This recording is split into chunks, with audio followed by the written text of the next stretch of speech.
듣다 보면 내공이 쌓이는 방송 2시간 철학의 돌풀 윤입니다. 네. 네, 저희는 강의 나의 동양 고전 독법 신영복 선생님의 책 읽고 있고요. 네. 이번 주는 묵자와 순자 바로 갑니다. 네. 페이지로는 361페이지가 나오네요. 네. 재밌었어요.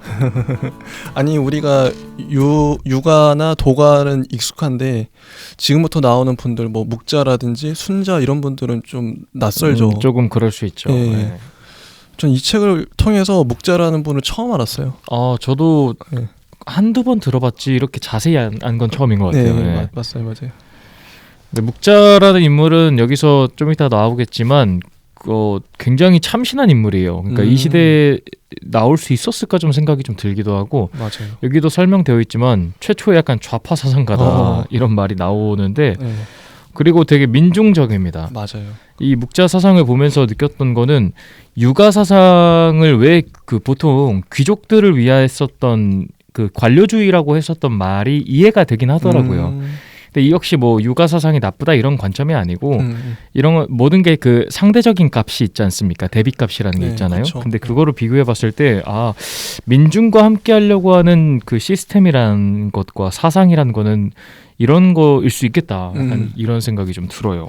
또 재밌는 게 기독교하고도 또 연결이 저도 그거는 정말 깜짝 놀랐죠. 네, 맞아요. 아니 어떻게 이렇게 이어지지? 맞습니다. 네, 좀 이따 얘기하겠지만 너무 재밌어요. 이거는 또 그냥 사담이긴 한데 네. 제가 얼마 전부터 계속 다큐멘터리를 되게 많이 봐요. 네. 근데 EBS가 다큐멘터리를 참 잘 만들잖아요. 근데 그쵸. EBS 다큐멘터리 재밌는 방송이 있더라고요. 그 네. 다큐프라임에 제자백과 영상이 있어요. 거기서도 막 묵자랑 막 공자 이런 게 있더라고요. 네. 저희 거 읽으시고 들어보시고 뭐 책 따로 막 공부하기 좀 어려우신 분들은 그 영상 봐도 재밌겠다. 괜찮네요. 네, 생각이 들더라고요. 네.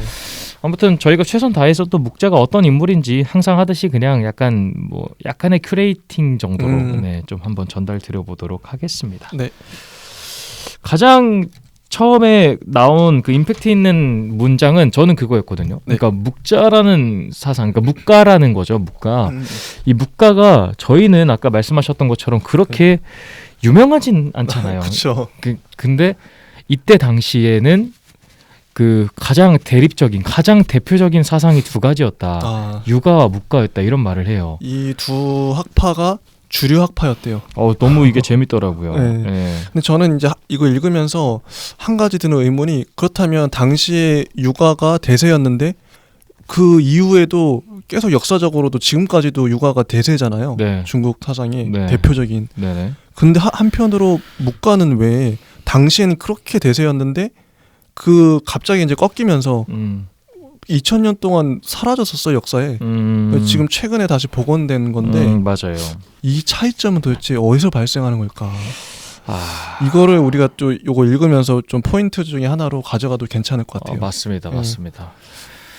그 뭐 정확한 뭐 일치사항은 아니지만 약간 묵가를 보면은 그 막스 생각이 좀 나긴 해요. 마르크스죠. 그 완전 공산당까지는 아닌데 네. 우리가 하려고 하는 시민운동과 사회운동 같은 개념이 좀 많이 진짜. 보여요. 근데 맞아요. 저는 그 공산당이던가 사회주의에 대해서 되게 그 이로운 점들이 많다고 생각을 합니다. 근데 한 가지 아쉬운 거는 저는 그렇게 들었거든요. 그러니까 민주주의던가 자본주의던가 뭐 예를 들어 군주제던가 공화정 이런 시스템이라는 거는 인간이 계획을 해서 나온 제도가 아니에요. 자연스럽게 생겨버린 제도들이에요. 자본주의도 막 누가 어떠한 사상가가 정립해서 만든 게 아니거든요. 민주주의도 마찬가지고요. 유일하게 인간의 손을 거쳐서 만든 제도가 사회주의라 하더라고요. 그 공산주의. 그러네, 생각해보니까. 네, 그렇죠. 막스던가 뭐 그런 사회주의자들이 만들었잖아요. 오. 그래서 아름다워 보이지만 실패 사항이 있을 수밖에 없던 거죠. 그 기간이 짧으니까. 근데 저는 묵가가 실패했던 요인은 그거라고 좀 생각이 조금 들기는 해요. 그러니까 아쉬운 점이죠. 근데 그럼에도 불구하고 아까 말했던 뭐 저희가 지금 와서도 공산당 선언을 읽어보려고 한다든가 막스의 자본론을 읽어보려 한다든가 묵가 사상을 알아보려고 하는 거는 그 시대에 있었던 패러다임을 바꾸려고 했었던 변혁의 시도들, 맞아요. 그리고 현재는 얼만큼 이게 또 연관성이 있게 우리가 응용할 수 있는가, 이 지점에서는 절대 버릴 게 없다고 생각을 해요. 네, 맞습니다. 본격적으로 한번 들어가 보죠. 네, 맞습니다. 일단은 저는 또 그 인상 깊은 게 363페이지에 네. 이런 말이 나옵니다. 학파 간의 차이는 그 시대의 과제를 인식하는 관점의 차이에 불과한 것이다. 그러니까 다 좋은 취지라는 것 같아요. 네. 네, 이거 되게 인상 깊었어요. 그러니까 사상이란 그 자체 사상의 독자성에 앞서서 시대성을 공유하고 있다고 해요. 그 시대가 사상을 낳는다 이런 말이 있고 그래서 어떤 당시에 그래서 유가뿐만 아니라 무가도 그렇고 그 같은 시대를 거의 비슷한 시대를 살았잖아요. 그 네. 사람들이. 그러니까 거기서 어떤 하나의 문제 과제 상황이 있고 그거에 대해서 유가는 이런 면으로 보고 무가는 그렇죠. 다른 면으로 또 노장은 또 다른 면으로 보고 그러니까 그 문제가 되게 문제 상황이 되게 중요한 것 같아요. 맞아요. 이걸 읽으면서 그렇다면 오늘날 우리가 사는 이 시대에 문제는 뭘까? 과제는 뭘까? 근데 확실히 신영복 선생님은 자본주의, 물질 문명, 경제학자다 보니까. 예, 그게 문제다. 그리고 또 하나는 평화, 전쟁을 자꾸 일으키려고 하는. 근데 평화 그게 또 문제다. 이렇게 좀 잘 짚어주시는 것 같아요. 맞습니다. 저도 동의하고요. 예, 자본주의와 전쟁 이게 오늘날 우리 시대의 가장 큰 문제가 아닐까? 맞아요. 이거는 정말 확실한 것 같아요. 예.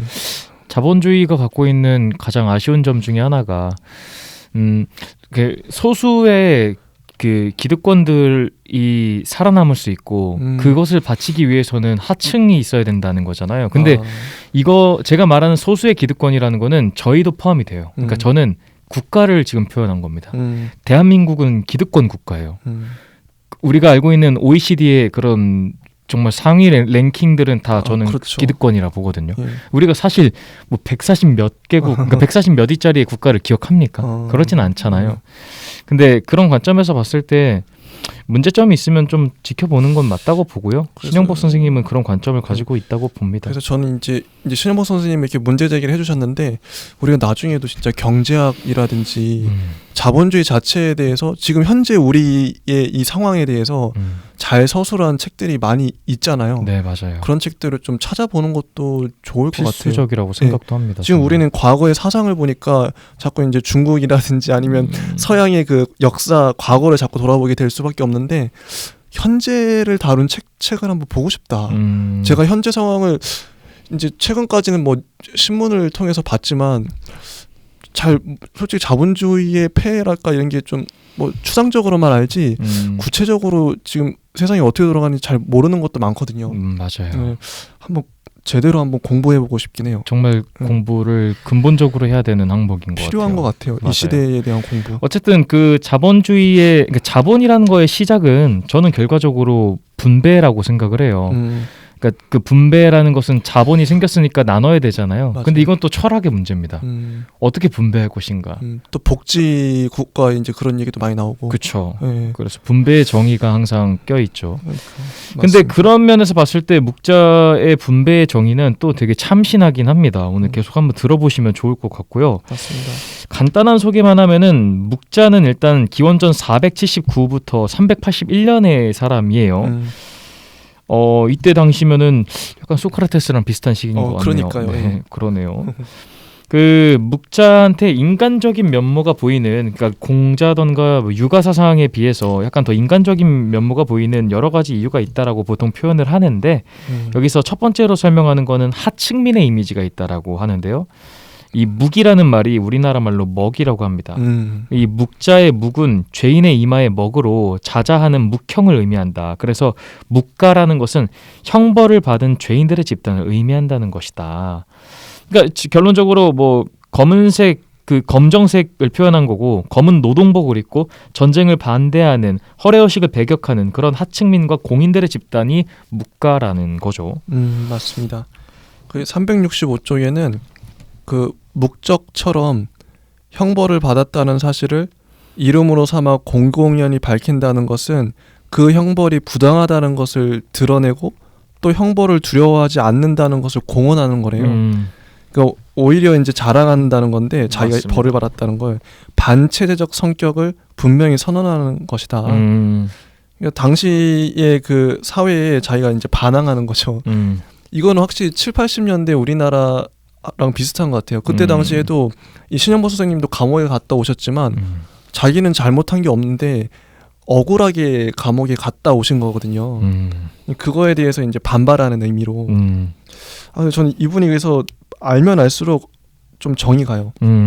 하층민의 이미지라든지 맞아요. 아니면 뭐 죄인의 당시의 죄인은 이제 좀 의로운 사람일 수도 있고 이게 진짜 노동주의, 민본주의인 것 같아요. 노역. 그리고 이제 당시가 이제 혁명의 시대였다. 뭐 이제 정면으로 도전하는 권력의 정당성에 정면으로 도전하는 좌파 조직의 좌파 사상이었다. 그리고 무기라는 의미가 그 목수의 연장 가운데 하나인 먹줄의 의미도 있대요. 그래서 이거는 법도의 상징이기도 하고 엄격한 규율을 의미하기도 한다고 합니다. 맞습니다. 그리고 둘째로 인간적인 면모는 그 실천하는 모습, 그리고 근검절약하는 모습, 그런 실천의 그런 면모 때문에 인간적인 면모가 좀 두드러진다라고 표현을 합니다. 맞아요. 이게 조금 극단적으로 정말 강한 면모도 있어요. 면모도 있는데 어쨌든 그거를 말로만 그냥 허황되게 뱉는 게 아니고 지키려고 한다라는 거죠. 그래서 맹자에 따르면 맹자가 이제 묵과는 보편적 사랑을 주장하여 정수리에서 무릎까지 다 달아 없어진다 하더라도 천하를 이롭게 하는 일이라면 그것을 행동에 옮기는 사람들이다. 맞아요. 이 정도까지 표현했어요. 장자는 이런 말을 합니다. 네. 살아서는 죽도록 일만 하고 죽어서도 후한 장래 대신 박장에 만족해야 했으니 그 길은 너무나 각박했다. 야, 장자가 이런 정도로 말을 한다면 이 각박했다. 진짜 정말 강하게 했구나 이런 생각이 들죠. 그리고 묵돌 부두검이라는 말이 있는데 이 뜻이 묵자의 집은 아궁이에 불을 지피지 못할 정도로 가난했기 때문에 굴뚝에 검댕이 없었대요. 이런 좀 말들만 봐도 묵자가 얼마나 검소하고 되게 실천적인지 대단한 사람인 것 같아요. 이게 참 마음에 드는 것 같아요. 그냥 말로만 관념으로만 하는 게 아니라 맞습니다. 진짜 실천하고 자기가 그 하층민에 포함이 되어 있는 그런 거. 저는 이제 이제 한번 새 그 학파를 비교해 볼게요. 그 육아는 제가 봤을 때는 선비, 양반 그렇죠. 이미지예요. 네. 깔끔하게 차려입은. 그리고 도가, 노장 이분은 어떤 거린 같기도 하고 자연인 같은 근데 왠지 그냥 신선처럼 살 것 같은 자기 마음대로 유유자적하게 살 것 같은 그런 자연인, 거린 같은 느낌이고 근데 묵자는 이분은 시민사회 활동가 같아요. 나가서 이제 현장에 나가서 투쟁하고 그 완전 시민사회 활동가의 모습 혹은 노동자 아니면 의로운 죄인 이런 느낌이에요. 되게 건강한 이미지. 근데 저는 세 사람 중에 만약에 넌 누구처럼 살고 싶냐 이렇게 하면 물론 노장이 편할 것 같긴 해요. 자기 멋대로 살면 돼. 근데 육아는 확실히 좀 학자 같은 이미지. 그렇죠. 네, 좀 학자 같은 이미지고 이분이 확실히 좀 시민사회 활동가 같은 묵자의 이미지가 제가 바라는 상이긴 해요. 근데 어렵죠. 이런 삶이 어렵죠. 아무나 못 사는 삶인데. 맞아요. 참 대단한 것 같습니다. 근데 예전에도 이런 그 정신력이 있었다. 지금까지 계승되고 있다는 건 참 중요한 대목인 것 같아요. 혹시 그 윤님은 이 세 학파 중에 하나를 좀 고르라 그러면 어떤 게 좀 끌리고 그렇게 살고 싶나요? 저는 노장처럼 살고 싶어요. 왜냐면 그런 생각이 들어요. 그러니까 요새 그냥 드는 생각인데 과연 옳다는 게 뭘까 이 생각을 참 많이 하게 되는 것 같아요. 그러니까 제 주관적 견해는 당연히 존재하는데 내 주관적 견해를 아무리 깊게 자리를 잡는다 해도 그게 객관적 견해까지 되려면 내가 과연 가능할까 인간이? 약간 이런 생각을 좀 많이 해요. 그렇죠. 그래서 보면은 육아랑 묵과는 내 주관적 견해가 객관적 견해다라고 할 수 있을 만큼 주장을 해야 되잖아요. 자기 주장이 강한 분들이에요. 그렇죠. 그렇게 또 만들어야 되는데 요새는 약간 그게 참 쉽지는 않은 것 같다. 그러니까 그냥 내 주관적 견해로서 만족을 하면서 약간 그 조화롭게 그냥 사는 게 나을 수도 있겠다. 약간 이런 생각도 하고 참 어려운 것 같아요. 맞아요. 시대가 근데 셋 다 어려워요. 맞아요. 지금 셋 다 아닙니다. 셋 다 모두 다 못하고 있어요. 전. 아니 셋 중에 하나만 가도 위대한 거죠. 위대한 솔직히 거죠. 학자의 길을 가든 뭐 어디든 다 좋죠. 맞습니다. 아무튼 춘추 전국 시대라는 그 혼란 시기에 이런 그러니까 사실 셋 다 약간 기득권과는 먼 제도예요. 그러니까 자기의 실속을 챙기는 제도는 아닌 거죠. 사상은. 그러니까 다 박수 칠만 합니다. 이게 뭐가 맞다 안 맞다는 없어요. 육아는 좀 이제 좀 군자 이 얘기가 약간은 좀 그 하층민하고는 좀 근데 그 약간 저는 그 생각은 해본 게 그러니까 하층민이라는 개념이 지금으로 따지면 저희의 민주 시민들인데 그때 당시의 개념과 지금과는 약간 멀긴 하잖아요. 그쵸. 네. 그래서 공자가 그 하층민들을 내버려 두려고 했었던 거기보다 그 하층민들을 위해서는 윗물이 맑아야 된다라는 것을 강조하지 않았을까? 그럴 수도 있겠다. 네, 그렇죠. 왜냐면 그 나중에 나오지만 그 순자 파트 때인가요? 그러니까 이제 그럴 수 있겠다. 육아를 보면서 막 이런 말 한다 하잖아요. 아, 맹자 같은 소리 하고 있네. 약간 이랬대요. 그 왕도 정치를 하라고 이렇게 설파하면 그때 당시에 수많은 기득권자들, 제후들이 아 저런 소리 듣기가 싫다. 나 편한 대로 하고 싶다. 이렇게 했다는 거죠. 당시에는 군주들한테 설득력이 없었죠. 육아가. 그렇죠. 네, 모든 셋 다 그랬을 겁니다. 맞아요. 그러니까 어쨌든 그렇기 때문에 저희가 지금 민중의 사랑을 받고 있고 문득 그런 생각도 해요. 그러니까 이거는 얼마 정말 며칠 전에 든 생각인데 아니 왜 민중의 컨텐츠가 좋은 걸까? 그러니까 민중의 작품이 왜 좋은 걸까 생각을 해봤어요. 근데 단순한 예시가 하나가 있는 게 단순한 그 답변을 하자면 숫자가 정말 많아요. 전 이게 되게 중요한 지점이라고 봐요. 하긴 그죠. 예를 들어 우리나라 상위 1% 정도의 소득을 갖고 있는 사람들끼리만 뭐 갖는 컨텐츠가 있고 4천만 명 정도의 인구가 다 즐길 수 있는 컨텐츠가 있어요. 그러면은 시장성이나 명예로 봤을 때도 이 민중적인 게 더 그 대우받기가 좋잖아요. 그렇죠. 그러니까 더 알려지기도 좋고. 그래서 아무리 그 1%의 기득권들이어도 민중과 뭔가를 자꾸 민중에게 뭘 하려고 하는 그런 욕구가 있지 않을까. 약간 그런 생각이 들어요. 그래서 이 말을 왜 하냐면 뭐 마키아벨리 군주론이던가 정말 핵심 세력들을 위해서 소수의 세력들을 위해서 뭔가의 정치 이론도 있었지만 이런 사상이 계속 살아남는 이유는 아까 말했던 4,5천만 명의 많은 하층, 우리 많은 평범한 사람들이 다 가질 수 있는 이론이고 맞아요. 그런 관점들이어서 그러지 않을까. 그래서 사랑받을 수 있지 않을까 생각이 좀 들어요. 그래서 어떻게 보면 뭐 대중, 민중, 뭐 국민, 시민 이렇게 다양하게 표현할 수 있을 것 같은데 저도 어떻게든 저의 시선은 항상 그쪽으로 가 있고 상층이 아니라 그래서 어떻게 하면 연대할 수 있을까? 네. 네, 그게 항상 고민이에요. 맞아요. 계속 한번 가보겠습니다.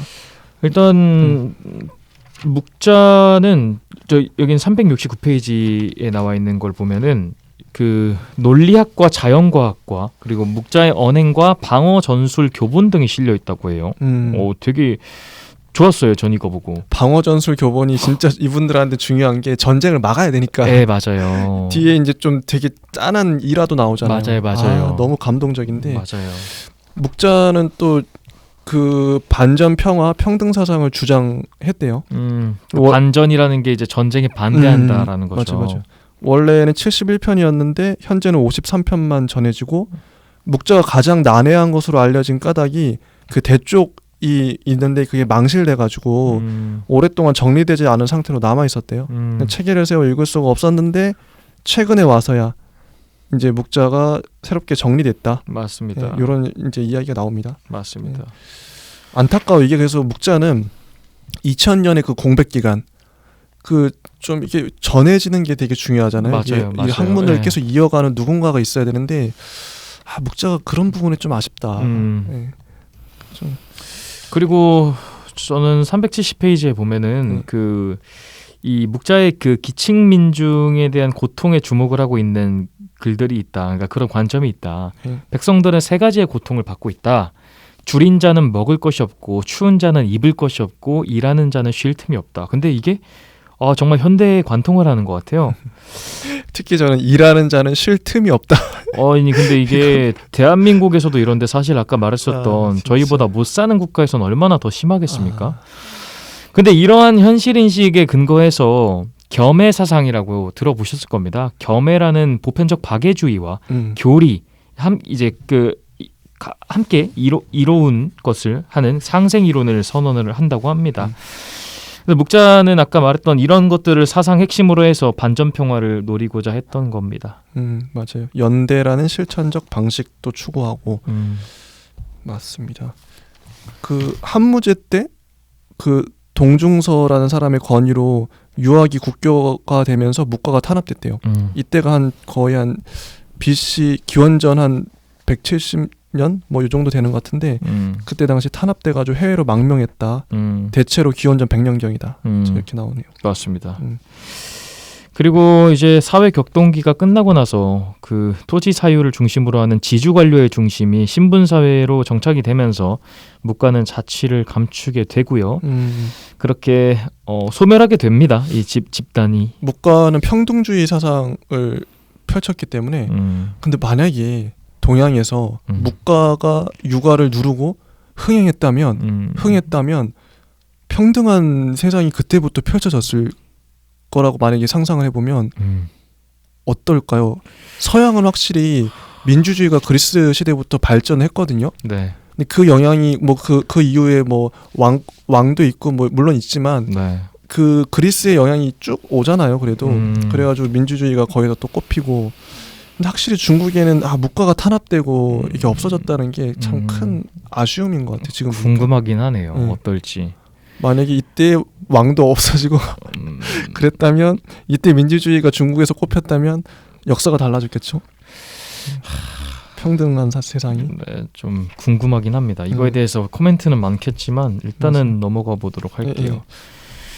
아무튼 이제 바로 묵자의 그 사상들을 한번 알아볼까요? 예. 네. 373쪽에 맞습니다. 요거 한번 그 본문 한번 읽어주세요. 이거는 돌풀님이 읽으시는 게 좋을 것 같아요. 왜냐면 왠지 아실 거예요. 이 텍스트가 굉장히 그 예수님 생각이 나요. 저보다 더 그 뭐랄까 더 그 생명감이 있을 것 같아서. 이게 그 제목도 이웃을 내 몸같이 사랑하라. 저는 정말 깜짝 놀랐어요. 이 파트는 한번 읽어보겠습니다. 천하를 다스리고자 하는 사람은 반드시 혼란의 원인을 알아야 다스릴 수 있으며 그 원인을 알지 못하면 다스릴 수가 없다. 비유하자면 병의 원인을 알지 못하면 고칠 수 없는 것과 같다. 사회의 혼란을 다스리는 것 역시 어찌 이와 다르겠는가. 뒤에 또 나옵니다. 바로 이어서 사회의 혼란은 모두 서로 사랑하지 않기 때문에 일어난다. 그 다음 또 그렇다면 겸상애와 교리지법이란 어떻게 하는 것인가? 묵자가 말하기를 그것은 다른 나라를 자기 나라 보듯이 하고 다른 가 보기를 자기 가 보듯이 하고 다른 사람 보기를 자기 보듯이 해야 한다. 뒤에도 한번 읽어볼까요? 만약 천하로 하여금 서로 겸해하게 하여 이웃을 내 몸같이 사랑한다면 어찌 불효가 있을 수 있겠는가? 그러므로 천하가 서로 겸해하면 평화롭고 서로 증오하면 혼란해진다. 묵자께서 이웃을 사랑하지 않으면 안 된다고 한 까닭이 이와 같다. 이야. 이거는 성경 신약 성경이 생각나요. 예수님하고 똑같아요. 게다가 이 묵가가 좀 이따 나오면 알겠지만 그 천도의 길이 있다, 그러니까 하늘의 길이 있다 이런 말을 하거든요. 그러니까 뭐 신앙주의 정도까지는 아니지만 아무튼 그런 걸 결합했을 때 정말 그 예수님 생각이 나잖아요, 성경과. 맞아. 그래서 이런 말이 그냥 있대요. 이거는 그냥 낭설일 수 낭설입니다. 근데 이 정도로 일치감이 있기 때문에 이 묵자의 하느님 사상이 기독교 사상과 다르지가 않다. 그래서 겸해 사상까지 말하잖아요. 박애주의 그런 거요. 그래서 묵자가 중국에서 자치를 감춘 때가 기원전 100년경이었는데 아기 예수가 태어날 때 찾아온 동방박사가 망명 묵가라는 주장까지 나온 적이 있다. 그러니까 뭐 그럴 수도 있어. 그럴 수도 있다. 그러니까 이게 사실이건 아니건 간에 아무튼 그런 일치감이 있다는 거잖아요. 그러니까요. 이게 예수님이 묵가의 영향을 받았을 수도 있겠다. 네, 재밌었어요, 정말. 그러니까요. 근데 전 여기서 핵심은 써있지만 묵자가 생각하는 사회적 혼란이라는 거는 나와 남을 구별하는 차별에서 생긴다. 그것을 해주는 거고, 나아가서 서로 이익이 되는 상리의 관계를 만들어 나가야 된다. 이게 맞습니다. 핵심이라고 봐요. 맞습니다. 제가 이제 요번 주까지 이제 우리가 이걸 거의 한 6주 정도 이 책을 또 다뤘잖아요. 중국 사상을 다뤘는데 요번 주에 특히 이제 읽으면서 드는 생각이 뭐냐면 우리가 이거를 어떻게 보면 되게 원칙적인 원론적인 얘기들이잖아요. 서로 사랑하자, 평화롭게 하자. 이게 왜 중요하냐면 이거는 저는 계속 요즘에 생각나는 게 중국 사상은 제가 감히 이제 다 이 책만 봤을 때 제가 느끼는 중국 사상은 태도인 것 같아요. 서양 철학은 되게 막 뭔가 말싸움하기 좋고 이론은 논리적이잖아요. 되게 논리를 펼치기 좋고 근데 동양 사상은 어떤 게 있냐면 그러니까 인간의 인간됨, 도리, 윤리, 나의 중심, 나의 밑바닥에 어떤 생각이 있어야 되는지 그 태도 이런 걸 말해주는 게 중국 사상이라는 생각이 들어요. 여기서 뭐 어떤 논리를 뭐 장황하게 펼치 그런 건 아니고 그건 서양 철학이 할 그 장점이고 그래서 왜 서로 사랑 이게 왜 중요하냐면 지금 시대에 특히나 물론 이건 다 알고 있는 이미 이제 우리가 다 공유하고 있고 보편적인 가치죠. 사랑이나 평화 이런 건. 그런데 그 보편적 가치 자체를 요즘 시대에는 어떤 사람은 그걸 좀 알면서도 어기고 좀 뭔가 사회가 점점 뭔가 화난 사람들이 많고 혼란해지고 좀 그러잖아요. 우리 느끼잖아요. 확실히 사랑해야 되는 거 알고 있지만 사랑하지 않고 평화가 중요한데 평화롭지 않으니까 그래서 더 그러니까 이거는 어떤 구체적인 방법론을 제시해 주진 않아요. 철학이 다 그렇죠. 뭐 그렇죠. 그건 각각의 자기가 알아서 할 일이에요. 자기의 몫이에요. 그 각자의 구체적 현장에서 어떻게 실천할지는. 맞아요. 그러니까 철학은 어디까지 말해주냐면 서로 사랑해라. 근데 이거는 뭐 어떤 근거나 논리나 뭐 그게 필요가 없어요. 사랑하는 거지 뭐. 이거는 절대명제, 대명제잖아요. 대명제. 서로 사랑. 근데 여기도 확실히 그 뭐 묵자도 왜 사랑해야 되는지 사랑하지 않으면 혼란스럽고 뭐 이런 얘기를 하지만 이런 것들을 그래서 반복해서 읽는 게 저는 중요하다고 보는 게 여러분들도 이제 저희 방송을 매주 만약에 혹시 들으신 분들은 우리가 이제 매번 좀 비슷비슷한 얘기들 겹치는 얘기 정의롭고 평화롭고 사랑하고 이런 얘기를 많이 하는데 저희도 이제 이런 걸 이런 텍스트를 읽고 이런 걸 자꾸 생각하고 마음에 담아두다 보니까 저도 어느 순간인가 이 텍스트처럼 되어가고 있는 영향을 받죠. 거예요. 사랑해야지. 근데 만약에 예를 들어서 제가 예전에는 이제 게임도 많이 했잖아요. 그 게임이 문제가 뭐냐면 이제 하나만 얘기해 볼게요. 문제가 뭐냐면 죽여요. 서로 죽여야 돼.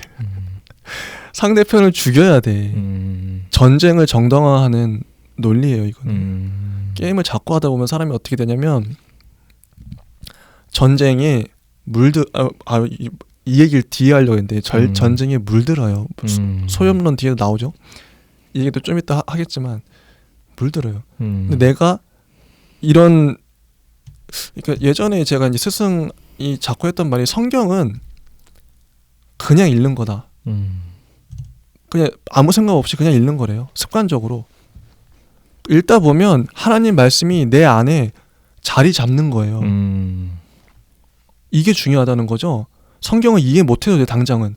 근데 그걸 수십 번, 수백 번, 수천 번 읽다 보면 그 말씀이 내 안에 그 중심에 굳건히 반석이 되는 거죠. 든든한 반석이. 그래서 공부하는 게 중요한 것 같아요. 철학, 특히나 이렇게 바른 글, 올바른, 윤리적으로 바른 글. 그래서 공부가 정말 중요한 것 같아요. 근데 공부하지 않으면 사람이 어떻게 되냐면 요즘의 매체들, 게임이라든지 뭐 드라마, 영화 사람의 그 감정을 흥미를 자극해요. 욕망을 자극해요. 근데 거기서 물론 올바른 가치 대부분은 이제 진짜 좀 뭐 이런 가치들 이제 서로 사랑해야 되고 뭐 나쁘게 살면 안 되고 이런 교훈은 있지만 거기엔 악인들이 되게 많이 나오고 욕망을 자극한단 말이죠. 많은 것들이.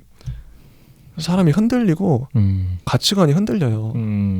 그래서 저는 이 책을 읽으면서도 이게 철학의 유익이다. 그런 걸 많이 느꼈습니다. 공감 갑니다.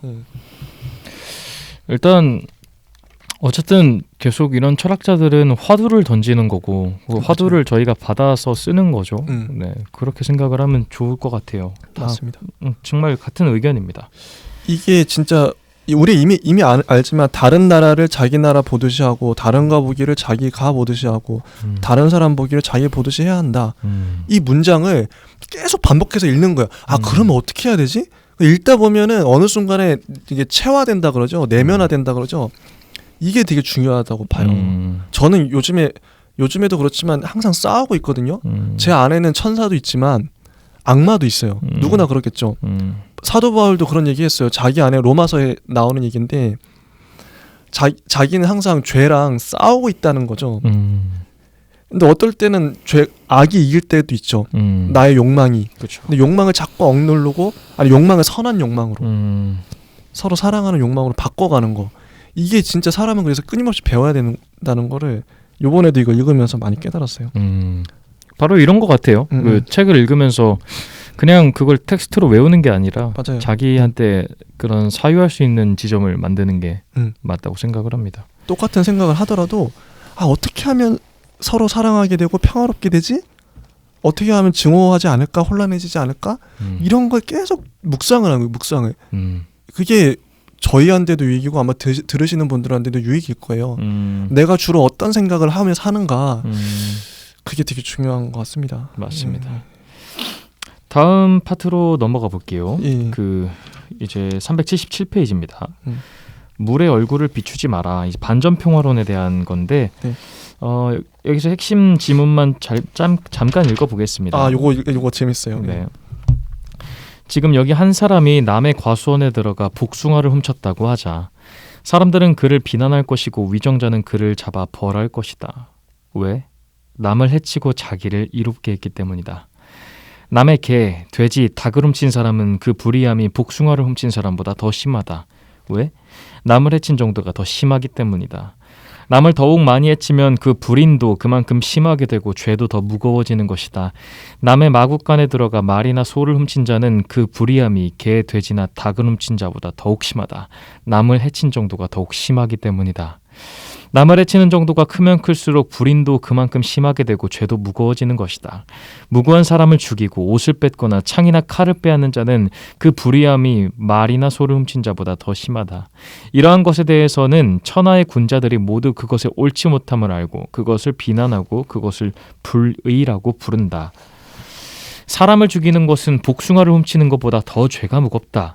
그래서 한 사람을 죽이면 그것을 불의라고 한다. 그러나 지금 크게 나라를 공격하면 그 그릇됨을 알지 못하고 그것을 칭송하면서 의로움이라고 한다. 이러고서도 의와 불의를 구별할 수 있다, 분별할 수 있다고 할 수 있겠는가? 이제 만승의 나라가 수천의 빈성을 빼앗았다면 그 수천 개의 성 모두에 입성하기 어렵고 수만 리에 달하는 넓은 땅을 빼앗았다면 그 넓은 땅을 모두 다스리기가 어렵다. 이처럼 땅은 남아돌고 백성은 부족하다.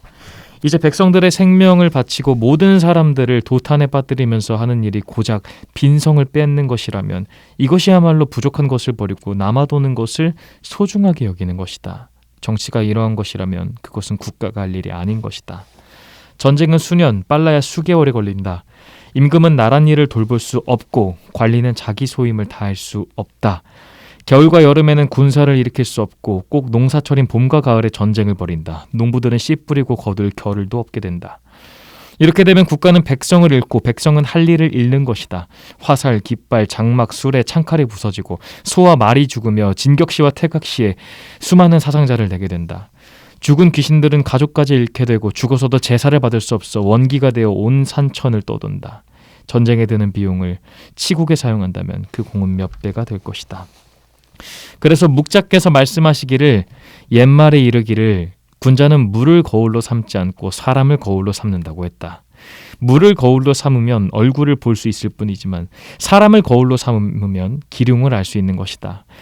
오늘날 공격 전쟁이 이롭다고 하는 사람들은 어찌하여 지백과 부차의 일을 거울로 삼지 않는가? 사람을 거울로 삼으면 전쟁이야말로 흉물임을 일찌감치 깨달을 수 있을 것이다.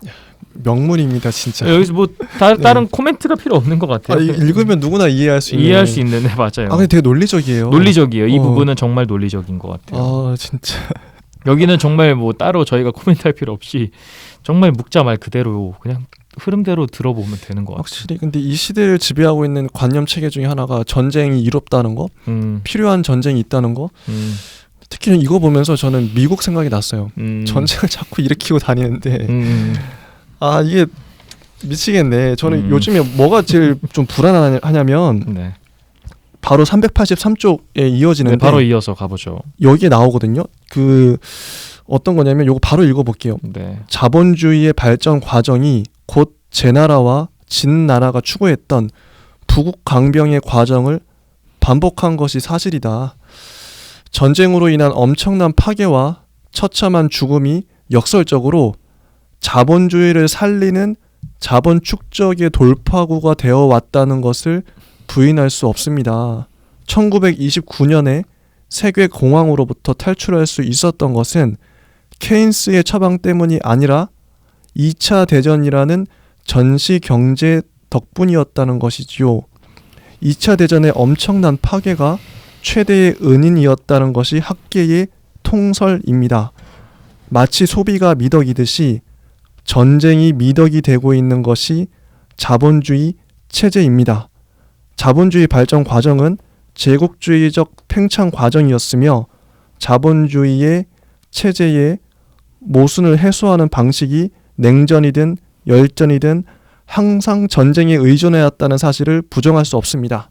대체로 10년 주기로 경제 공황이 반복되어 왔으며 대규모 전쟁 역시 10년을 주기로 일어나고 있다는 사실은 현대의 전쟁사가 입증하고 있습니다. 이게 정말 무서운 거거든요. 미국이 저는 다음 전쟁터로 북한이 되지 않겠어요? 중국이 제일 지금 이제 G2로 미국이 가장 큰 적이잖아요. 나름의 적을 트럼프가 막 몰아쳤잖아요. 네. 그러면 중국 견제하기도 좋고 북한밖에 없다. 한반도가 불바다되는 것도 시간 문제 아닌가? 이런 논리, 전쟁이 미덕이 되고 있는. 실제로 그 세계대전 당시에도 그 대공황을 전쟁으로 인해서 극복하고 일본 얘기도 들으셨죠? 일본이 그 세계 2차 대전 패망했는데 한국 전쟁 때문에 그 덕분에 그 군수물자를 팔아가지고 일본 경제가 살아났대요. 그죠. 예, 그 얘기는 뭐 많은 분들이 아시는 얘기인데 전쟁 때문에 산 거예요. 그 일본도. 원래 전쟁 나면 옆 나라가 가장 이득을 보죠. 그러면 그런 논리를 알고 있는데 얘네들이 전쟁을 안 일으킬까요? 이게 전 그게 보여서 무서워요. 역사적으로도 계속 그래 왔는데 미국이 다음 전쟁터로 한반도를 삼으면 어떡하지? 그것에 대한 현실적인 대안은 아니겠지만 네. 묵자의 결론이 되게 저는 인상 깊었어요. 네. 대국이 소국을 공격하면 힘을 합해서 구해줘야 된다고 합니다. 이게 굉장히 저는 비현실적이지만 진짜 이상적인 방법인 것 같아요. 소국끼리 연대해야 돼. 그리고 또 만약에 그러니까 가령 뭐 미국을 악으로 치부하는 건 아닙니다만 뭐 미국이 예를 들어 어떠한 국가 약한 국가를 타격했을 때 아마 다른 모든 그 선진 국가들이 그냥 가만히 있을 거예요. 그리고 뭐 편을 들면 미국 편을 들겠죠. 근데 그러니까. 묵자의 사상으로 봤을 때는 그게 아니라 미국이 만약에 다른 나라를 치면 모든 나라가 힘을 합쳐서 그 나라를 미국과 상대해줘야 된다. 그러니까 밸런스를 맞춰야 된다라는 거예요. 이게 되게 충격적이었어요. 저는 또 이제 아까 했던 얘기 또 이어서 하면 지금 할리우드에 뭐 올해는 뭐 영화가 완전히 뭐 코로나 때문에 개봉도 못했지만 작년까지만 하더라도 가장 흥행했던 장르 혹은 가장 흥행했던 게 어떤 건지 혹시 아시나요? 작년까지만 해도 마블하고 뭐 마블로 대표되는 그 히어로 마블 히어로들은 뭐냐면 악의 세력에 대항해서 절대선이 폭력을 그 완전 폭력으로 제압하죠. 폭력에 폭력으로 제압하죠. 네. 잘 싸우잖아요. 압도적인 힘으로 그 거대한 악을 제압을 해요. 이거 완전 미국이에요. 미국스러워요, 그냥. 근데 그거를 대중들이 열광하고 우리나라만 해도 1,000만 명 어벤져스 개봉했다 하면 1,000만 명 봐요. 근데 전 세계가 그 마블 히어로들을 동경하고 좋아하거든요. 열광하고 그 전쟁물인데 미국이 전쟁을 일으키는 거랑 마블 히어로가 악의 세력을 제압하는 거랑 뭐가 다르죠? 제가 봤을 때는 똑같아요. 똑같은 현상인데 대중 문화도 그러니까 이 영화만 보더라도 이런데 모든 그 뭐 웹툰이나 드라마나 뭐 게임은 말할 것도 없고 게임에서도 수시로 게임의 대부분의 게임은 진짜 제가 해봤지만 전쟁이에요.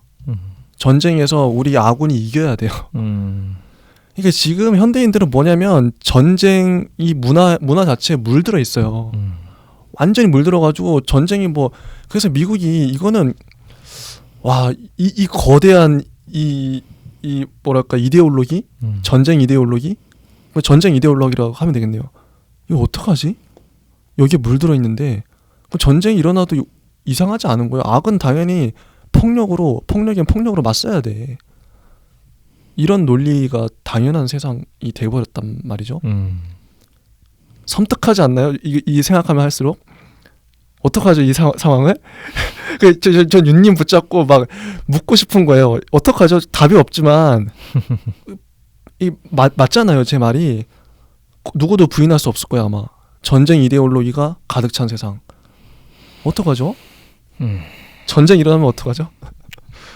약간 회의적이지만 방법이 없는 것 같아요.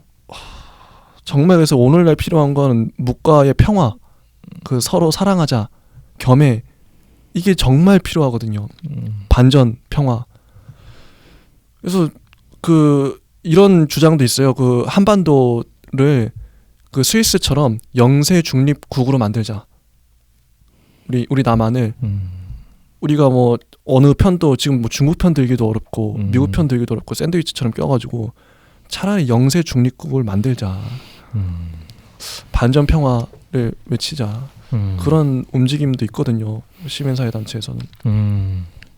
맞는 것 같아요. 그래서 우리가 살 길은 지금 가장 전쟁이 일어날 만한 곳이 이곳이기도 하고 또 우리 입장 자체가 항상 당하고만 살아왔던 나라이기 때문에 일제시대에 뭐 미국의 그 하여튼 그런 것도 있기 때문에 우린 명분이 있어요. 확실히 일본이 뭐 반전평화 명분이 없어요. 걔네들은 그렇잖아요. 전쟁을 일으켰던 나라인데 무슨 명분이 있겠어요. 독일도 그렇고 미국도 그렇고 우리나라밖에 없어요. 항상 당하고 살았기 때문에. 그래서 묵과가 더 와닿는 거예요. 저는. 그래서 여기 또 이런 그 사례 나오죠. 384쪽부터 385쪽까지 묵자가 어떻게 전쟁을 막았는지 요거 한번 윤님이 한번 설명해 주시죠. 너무 감동적인 사례인데. 네, 그 공수편이라는 곳에서 그 나오는 건데요. 이제 그 묵자가 반전 논리에 대한 그 내용이 나옵니다. 그래서 묵자와 공수반의 도상 전쟁이라는 게 연출이 돼요. 그러니까 뭐 그냥 이런 겁니다. 그 어떤 나라였었죠 여기서? 여기가 초나라. 공수반이라는 명장이 있는데 네, 초나라 왕에게 초빙이 된 겁니다. 자기가 공수반이라는 사람이 공성기구를 만든 거야. 그렇죠. 그 미국의 무기를 만든 거죠. 미국의 무기 제조 회사처럼 만들어가지고 이거 내가 무기를 당신한테 줄 테니까 이거 내가 자기들한테 이득이죠. 그렇죠. 돈 벌고 무기 회사가 맞습니다. 이걸 공격하라 이거지. 그래서 이거를 듣자마자 묵자가 제 나라에서 출발해서 열흘 밤을 달려가서 초나라로 하여금 전쟁을 단념하게 만들었다는 겁니다. 그리고 가서 그 당신네들의 이 침략이 실패할 수밖에 없다라고 단언을 하면서 그 아까 말했던 공수반이라는 자와 묵자와 도상 전쟁, 이제 뭐 쉽게 생각하면 전략 시뮬레이션을 한 거죠. 연출해서 모의 전쟁을 했는데 공방 시범에서 공수반이 패배를 하게 됩니다. 여기서 또 이제 공수반이 한마디 하죠. 내게는 그 선생은 이제 그 묵자인데 묵자를 이기는 방법이 있으나 이 자리에서 밝힐 수는 없습니다. 근데 공수반이 아니라 묵자가 초항한테 말하죠. 뭐라고 하나요? 네, 공수반의 말은 나를 이 자리에서 죽이면 송나라를 공격할 수 있다는 뜻입니다. 그러나 저의 제자들은 금할리 이하 300명이 이미 저의 방성기구를 가지고 송나라의 성 위에서 초나라 군대를 기다리고 있습니다. 비록 저를 죽인다 하더라도 이길 수 없습니다. 진짜 감동적이잖아요. 그러니까 방어 기구를 갖고 기다리고 있기 때문에 자기를 죽여도 제자들이 알아서 할 거다. 막을 거다. 너를 반드시 막는다. 그러니까, 이게 그 묵가가 공인들이 있었던 게 참 장점인 것 같아요. 무기를 만들 수 있었던. 방어 무기는 좀 생소하죠. 단순히 그냥 관념 이론자가 아닌 거죠. 그래서 386쪽에 이 문장 진짜 요거 한번 읽어주세요. 너무 감동적이에요. 초나라가 송나라를 공격하려는 것을 저지하였고 초나라가 정나라를 공격하는 것을 저지하였으며 제나라가 노나라를 공격하려는 것을 막았다. 묵자가 송나라를 지날 때 비가 내려서 마을 여각에서 비를 피하려 했다. 그러나 문지기가 그를 들이지 않았다. 조용히 일을 처리하는 사람의 공로는 알아주지 않고 드러내놓고 싸우는 사람은 알아준다. 제가 이 묵자 읽으면서 제일 감동받았던 파트예요.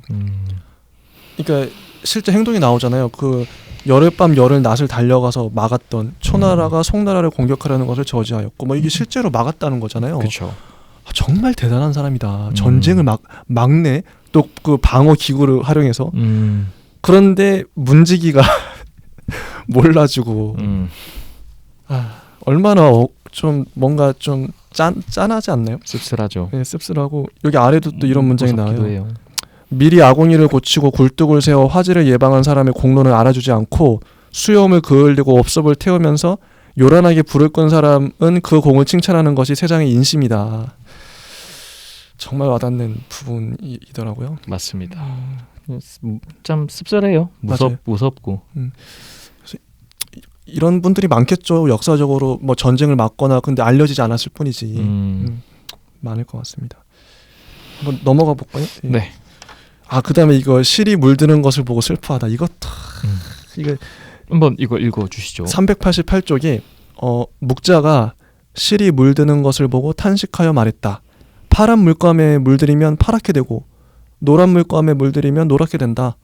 넣는 물감이 변하면 그 색도 변한다. 5가지 물감을 넣으면 5가지 색깔이 된다. 그러므로 물드는 것은 주의하지 않으면 안 된다.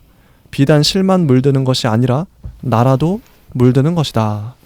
이게 이제 제가 아까 말했던 소염 이제 물드는 건데 아까 전쟁 이데올로기 때 말했지만 우리는 뭔가 자꾸 그 대중문화 자체가 자본주의 자체가 자꾸 물을 들여서 사람을 오염시키고 잘못된 길로 그 가게끔 만드는 거예요. 특히 공부하면 할수록 그런 게 보이지 않나요? 이런 것들을 인문학자들이라든지 철학자들이 많이 비판을 하잖아요. 그렇죠. 특히나 생명이 생명되지 못하게 만드는 거, 평화를 자꾸 깨는 거, 그런 게 너무 안타깝더라고요 저는. 그래서 여기 이제 좀 묵자는 대안도 제시하죠. 절용 해가지고 절용은 물건을 아껴 쓰는 검소함입니다. 절용이 왜 중요하냐면 밖에서 땅을 빼앗아 나라의 부를 늘리는 대신에 쓸데없는 비용을 줄여서 2배로 늘리는 것이다. 이러면 전쟁이 안 나지 않겠냐. 과소비를 없애고 반전론의 대안이다. 그래서 뭐 옛날의 성왕은 궁시를 지을 때 단지 생활의 편의를 고려했을 뿐이다. 근데 여기서 저는 좀 재밌는 게 옛날의 성왕 이러잖아요. 확실히 이때 당시에 그 묵자뿐만 아니라 공자도 권위를 자기가 권위를 어디다 기대냐면 옛날에 그 자공이라든지 그 자꾸 왕들을 끌어와요. 한편으로 그러면 오늘날 그러면 우리가 어떤 말을 하는데 이때 당시 이게 먹혔겠죠. 그 대중들한테 그쵸. 옛날에 성왕이 이렇게 했어 그러면 다 먹히는 거야. 만약 기독교 교회 가서 하나님이 이렇게 얘기했어. 성경에 봐봐. 성경에 나와. 그러면 다 먹혀요. 그러면 근데 오늘날 우리가 윤님이나 제가 누군가 설득하려고 그래. 시청자들 설득하려고 그래. 그럼 어느 권위를 가져와서 끌어와서 얘기하면은 설득이 먹힐까요? 어떻게 생각하세요? 오늘날 혹시 그러니까 4천만 5천만 국민이 동의할 수 있는 권위가 있긴 있나요? 이 생각을 좀 옛날에 이게 먹혔어. 옛날에 성왕 하면 그 성왕이 중요하지. 근데 오늘날 먹히는 권위가 있을까요? 그렇죠. 근데 뭐 이때도 뭐 다 먹히진 않았겠죠. 그쵸. 네, 뭐 다 먹힌다는 거는 일단은 개념은 좀 어려운 것 같아요. 그렇긴 하죠. 우리나라에서 뭐 이순신 장군 같은 분은 있겠네요.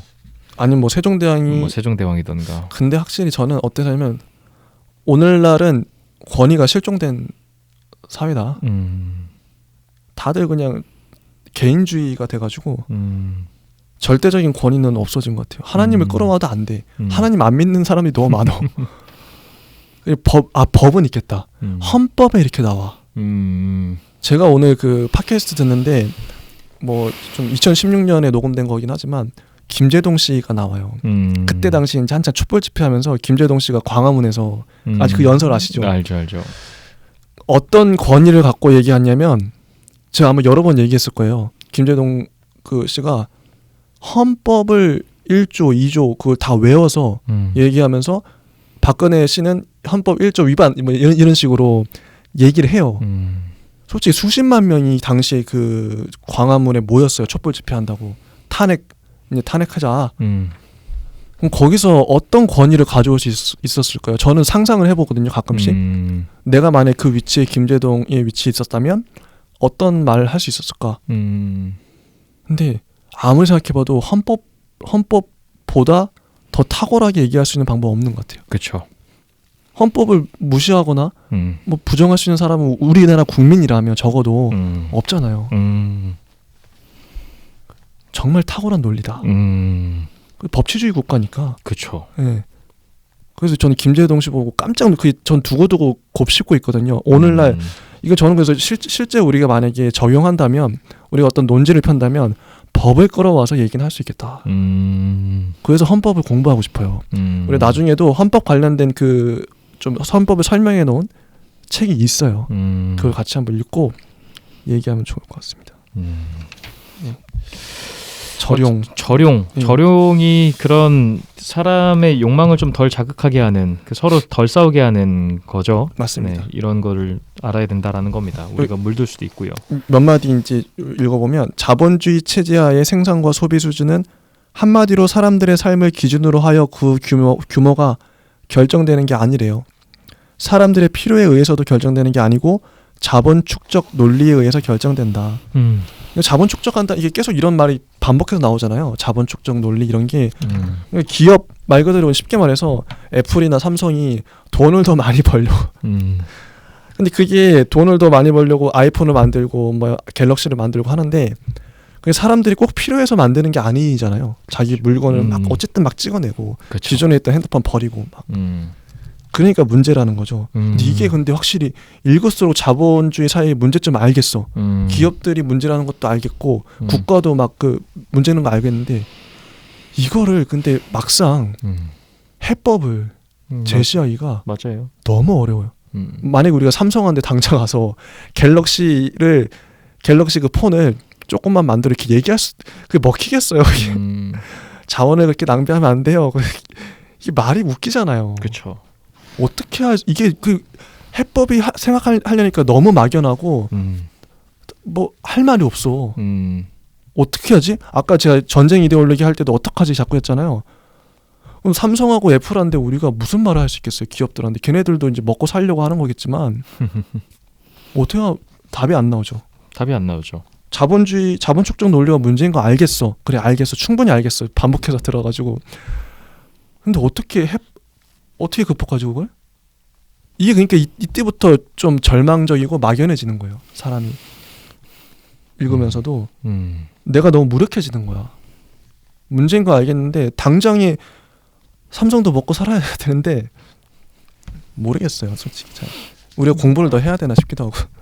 인간 세상의 한계인 것 같아요. 뭐 인정할 수밖에 없는 부분인 것 같아요. 여기도 와닿는 말이 나오는데 나는 사실 거리마다 즐비한 그 많은 음식점이 불황을 겪지 않으려면 얼마나 많은 사람들이 외식을 해야 할지 걱정됩니다.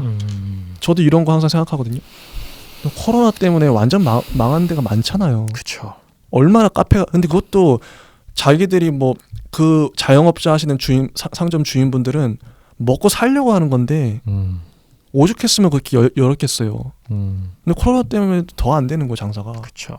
그 사람들 어떡하죠?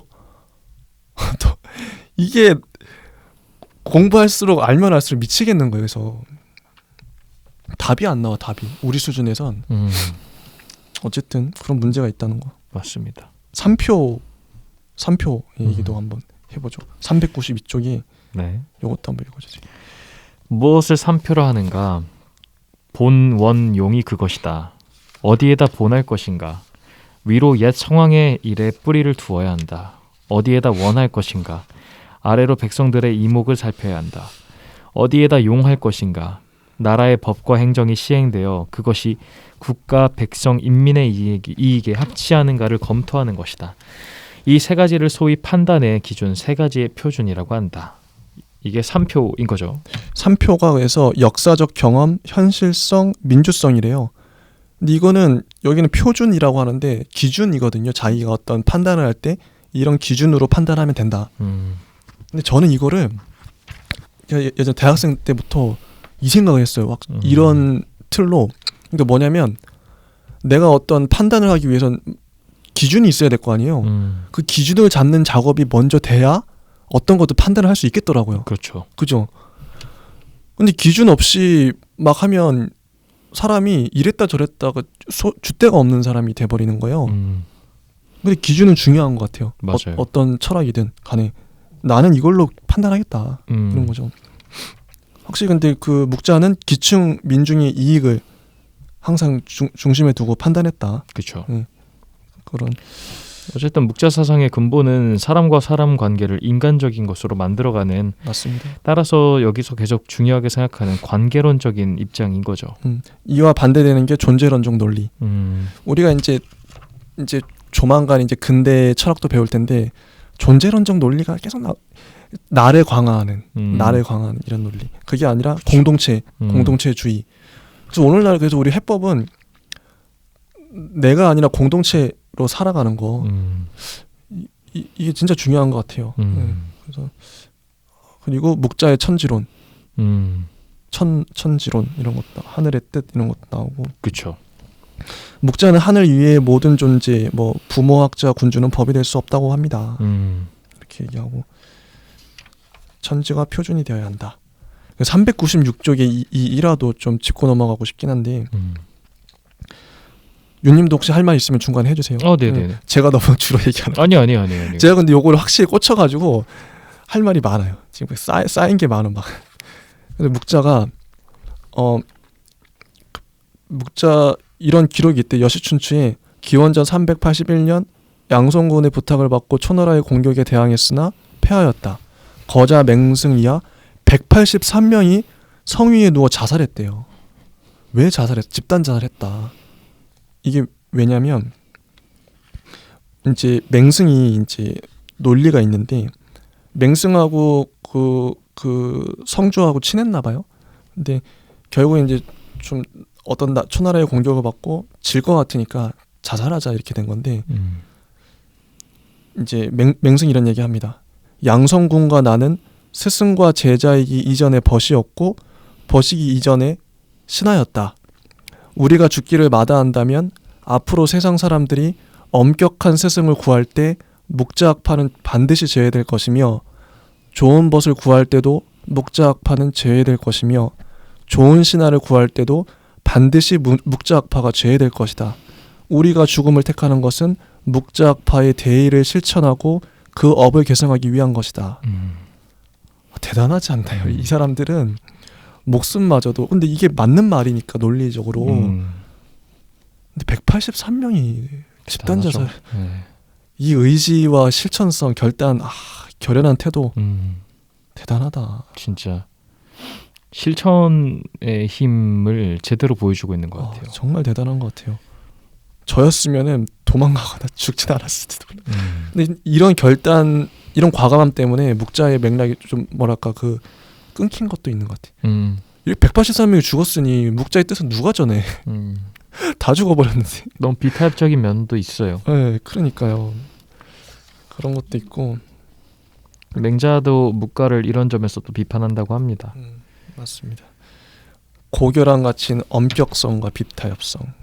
그리고 이제 요것만 읽고 끝내면 되겠다. 다 왔죠, 저희가. 네. 요거 아마 399쪽에 이거는 묵자에 대한 장자의 평가래요.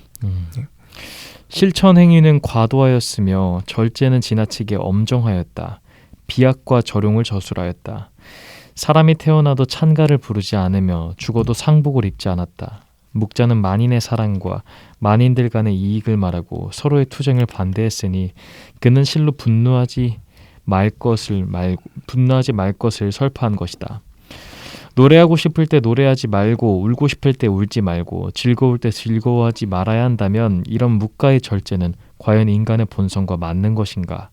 묵가의 원칙은 너무나 각박하다. 세상을 다스리는 왕도와는 거리가 너무 멀다. 묵자와 금알리의 뜻은 좋지만 실천은 잘못된 것이다. 스스로 고행을 자초하여 종아리에 살이 없고 정강이에 터럭이 없는 것으로 서로 경쟁을 벌이게 할 뿐이다. 사회를 어지럽히기에는 최상이요 다스리기에는 최하이다. 묵자는 천하에 참으로 좋은 인물이다. 이런 사람을 얻으려 해도 얻을 수가 없다. 자기의 생활이 아무리 마른 나무처럼 되어도 자기의 주장을 버리지 않으니 이는 정말 구세의 제사라 하겠다. 저는 이 판단이, 이 평가가 너무 적절하다는 생각이 들었어요. 묵자를 아직 읽어보진 않았지만 장자가 정말 묵자를 잘 알고 계시는구나. 이건 극찬이기도 하잖아요. 그렇죠. 근데 이렇게 살 수 있을까? 대단한 실천가다. 정말. 묵가의 사상은 정치 제도로 볼 수는 없을 것 같아요. 정치 철학이던가 사상적인 측면으로 봐야 되는데 이 묵가의 사상을 정치 제도로 가져가려고 했었던 게 안타깝게도 실패 지점이라고 전 생각해요. 이분들은 개개인의 실천력이 엄청난 확실히 시민사회 활동가라니까요. 거의 간디 같은 느낌도 들고 대단한, 이런 분들이 진짜 있으면 되게 존경스러울 것 같아요. 이런 사람을 실제 알고 있으면. 제 스승도 생각이 많이 나더라고요. 그분도 되게 단정하고 이런 실천력, 확실히 제 스승은 묵자에 더 가깝지 않았나 이런 생각이 들어요. 이런 윤님 주변에도 혹시 이런 사람 있나요? 제 주변에는 없는 것 같아요. 이런 사람은 참 찾기 어렵죠. 그렇죠. 쉽지가 않죠. 대단한 사람. 그렇죠. 그러니까 누구나 뭐 이렇게 살기를 원해하지만 아무나 할 수 없는, 쉽지가 않죠. 네. 그래서 저는 묵자를 좀 앞으로도 많이 묵상할 것 같고, 윤님이 특히 검정색을 요즘에 좋아하세요. 그래서 전 원래 검정색 좋아해요. 묵자 생각이 자꾸 나더라고요. 근데 검정색이 묵자의 이런 의미가 있잖아요. 묵가에. 그렇죠. 나도 갑자기 또 검정색이 좋아지는 거예요. 제가 원래 빨간색을 좋아하는데 강렬한 색이라서 열정 이런 거 검정색이 좀 끌리더라고요. 이거 노동자의 색이고 뭔가 하여튼 그게 있어, 끌리는 게 있어. 이런 의미 부여를 하니까. 맞습니다. 일단 이런 묵가의 사상이 지금까지 이어질 수 있었던 원동력이라고 생각을 하고요. 여러분들도 나중에 한번 묵가에 대해서 더 자세히 알아봤으면 좋겠습니다. 저희는 2부 시간 때는 이제 순자에 대해서 이야기를 해볼 겁니다. 일단 1부 시간은 여기서 마무리하고 2부 시간 때 뵙도록 하겠습니다. 그리고 기세춘 선생님의 묵자가 번역이 됐어요. 네. 혹시 신영보 선생님 친구가 기세춘 선생님이신 것 같더라고요. 저는 이미 구매했습니다. 일단 다음에 한번 우리 읽어보기로 하고 여기까지 하겠습니다. 2부 시간 때 뵙도록 하겠습니다. 네.